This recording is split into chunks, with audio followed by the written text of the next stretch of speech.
Natalie and welcome back to my channel. So in this episode of Accessibility Tales, I'm going to be talking to you guys about some of the adaptive sports that I played as a kid. So when I was a child, I played various types of adaptive sports. I played wheelchair hockey, I played adaptive soccer, adaptive horseback riding, adaptive baseball, adaptive swimming, and probably a few other different adaptive sports that I'm just not thinking of right now. I mean, when I went to camp, I did also play archery and I tree climbed and kayaked. So I guess that counts too.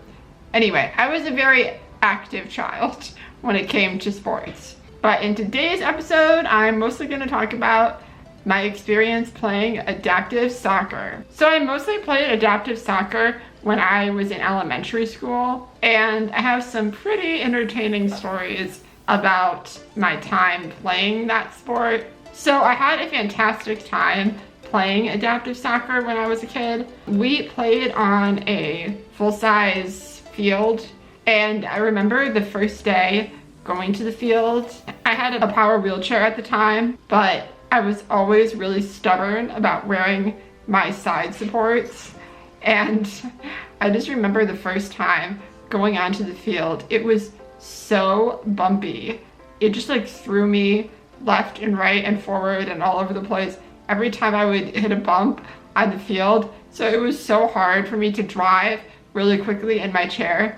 So after a while, I finally caved and I asked my parents to flip my side supports in and put my chest straps on so I could drive fast and actually kick the ball pretty far. My foot plates in that chair folded up so I was able to swing my legs back and forth and actually kick the ball down the field. And after playing that sport for a while, I was able to get stronger in my core. So I ended up being able to actually remove my chest straps at one point, and then I would just have my side supports on. And so it was definitely really great physical activity for me, and it did help me get stronger. So that just shows you that there are a lot of benefits to being physically active, whether you're disabled or not. It actually does make you stronger. So that was definitely a great benefit. Plus I made a few friends, which was nice too. It was interesting though, because I was actually the only individual on the team, and I believe in that local league as well, that used a wheelchair. So there were a variety of people with different disabilities that participated in the adaptive soccer league in my area. And I remember when I used to play defense, I like ran up to the ball to block it. And I guess the ball wasn't fully inflated or something. And my chair actually ran up over the ball. And my wheels got stuck on each side of the ball, and the ball was like wedged between my front tire and my back tire. Yeah, I was just sitting there on a huge angle with the ball stuck under my chair. Yeah, so that was pretty embarrassing, but I don't know, it was also really funny. Thankfully, I did not get hurt because I was wearing my seatbelt, so I didn't get thrown out of the chair or anything. So yeah, it just ended up being really hilarious. But it was funny because after that incident, they actually started using a larger ball, because they originally were using the soccer ball size that was most adequate, I guess, for like our age range. But since the ball was so small, I kept running over the ball. And so they started using a larger ball for us to kick around. It was still a soccer ball, but it was more of an adult size. And then that allowed it to not get stuck under my chair all the time. And so everyone was still able to participate, but we didn't have issues with the ball getting stuck under my chair. So then after I played defense for a while, I wanted to try out playing goalie.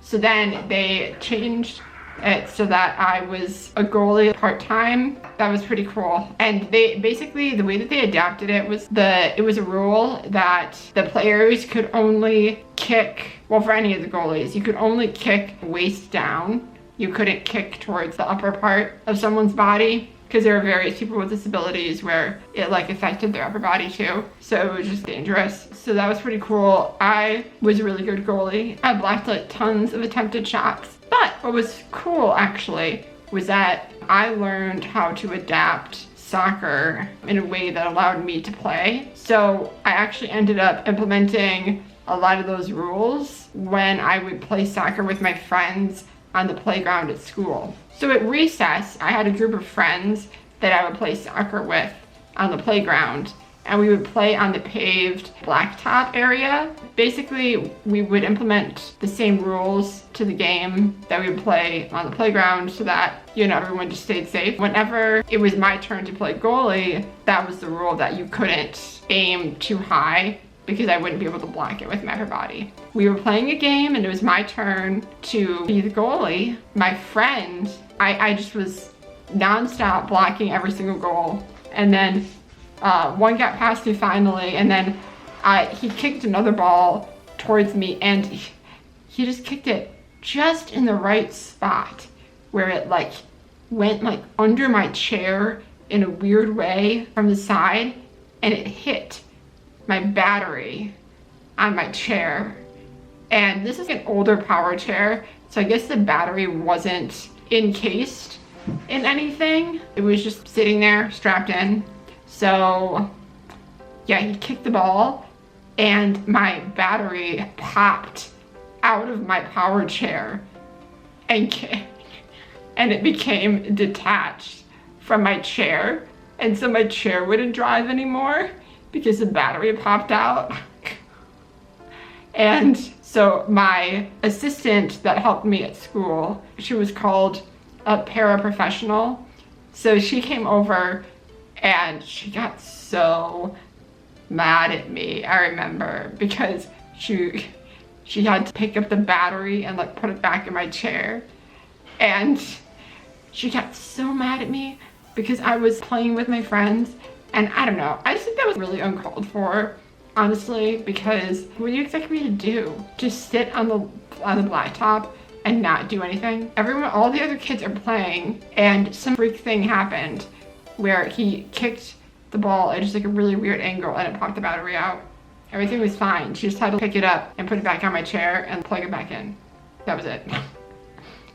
Anyway, so that was just crazy.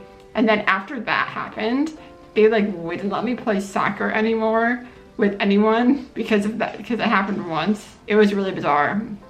But thankfully, my parents talked to them, and after that, everything was fine, and I was able to play on the blacktop with my friends again, and I was able to play soccer and games, and I was able to do the same things that all the other kids were doing during recess, so that was great. I just think it was so funny. Looking back on that, it was so crazy that my wheelchair battery just popped out of my chair. I just think it's so funny because that chair was made probably like late 90s, early 2000s, something like that. So yeah, it was just hilarious. So yeah, that's today's story. But next time I will talk to you guys more about another sport that I played when I was a kid. The list is long. All right, well, that's it for today's video. If you've enjoyed today's content, don't forget to like, subscribe, and click that little bell button down below to receive a notification the next time I upload a video. I hope you have a phenomenal day, and I will see you next time. Bye, guys. Oh my gosh, it's like the sun is setting. Oh, I'm filming so late in the day today, guys. It's like insane. Anyway, bye. Duncan, lay down, bud. Duncan, what are you doing? What are you doing? Your mama's filming. What are you doing? Can you lay down for me for a minute, please? So I can finish my video, and then I'll give you tons of attention. I promise. Can you lay down, please? Go lay down. Then we'll play ball after. Okay. Oh, fine. No. What are you doing? I guess Duncan wants to come out there.